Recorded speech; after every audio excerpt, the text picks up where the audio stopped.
There is something in your life right now that you cannot change, and you know it. You've known it for a while.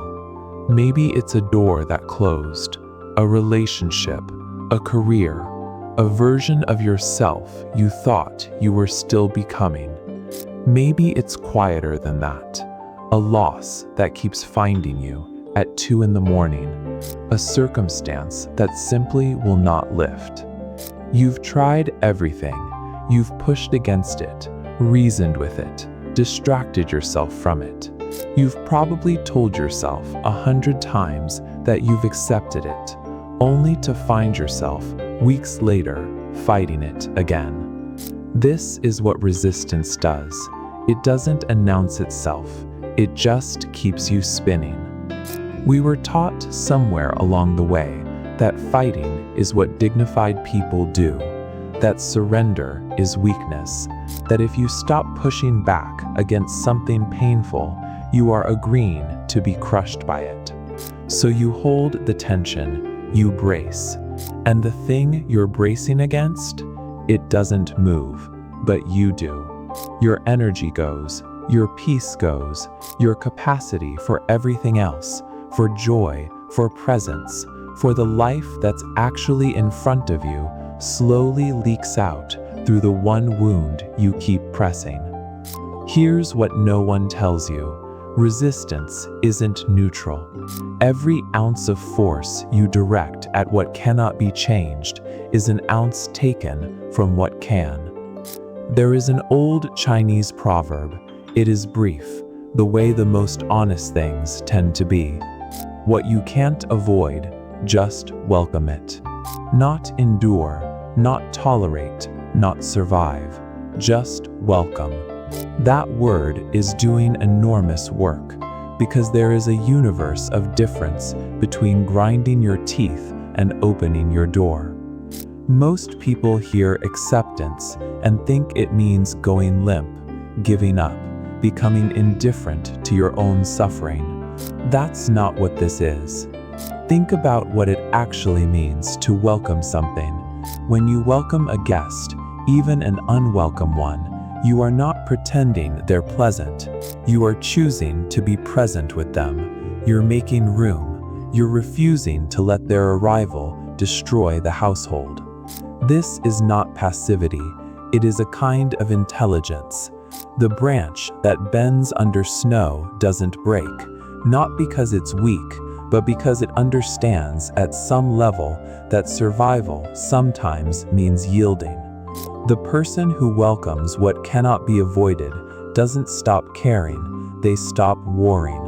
And in that stillness, something remarkable becomes possible.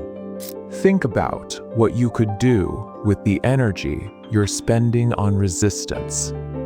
Think about who you could be if you stopped pouring yourself into a fight you didn't choose against an opponent who cannot be defeated. Some people have lost catastrophic things and emerged not diminished, but strangely more themselves. Not because the loss wasn't real, but because at some point they stopped treating it as an enemy to defeat and started treating it as a fact to inhabit. They moved from, "Why is this happening to me?" to, "What do I do with this now?" That pivot is everything. Here is what I want you to sit with. The fight you're in right now, the one where you push against what is, that fight has an exit. Not a winner, an exit. You don't have to keep showing up to it. What you've been calling strength, that tightening, that refusal, that "I will not let this be true," look at what it's costing you. Not once or twice, every day. Every morning, you wake up and resume the argument with reality. You already know reality does not argue back, and you have been surviving the thing you said it would break you, quietly, for longer than you realize. Welcome doesn't mean "this is fine." It means "this is here, I am here, and I choose not to break myself against something I cannot move.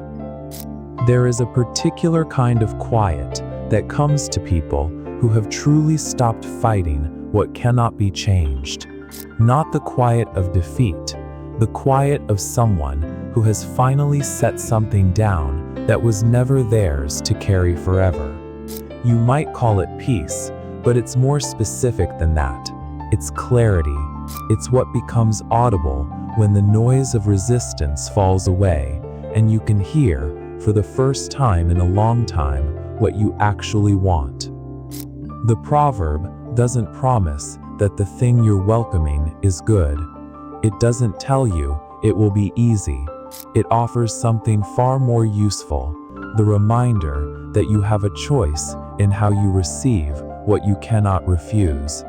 That choice is not small. In many ways, it is the only choice that matters. So, let me ask you one thing, and I hope you'll sit with it before you answer. What in your life are you still fighting that you already know you can't change? And what might become possible, not despite welcoming it, but because of it?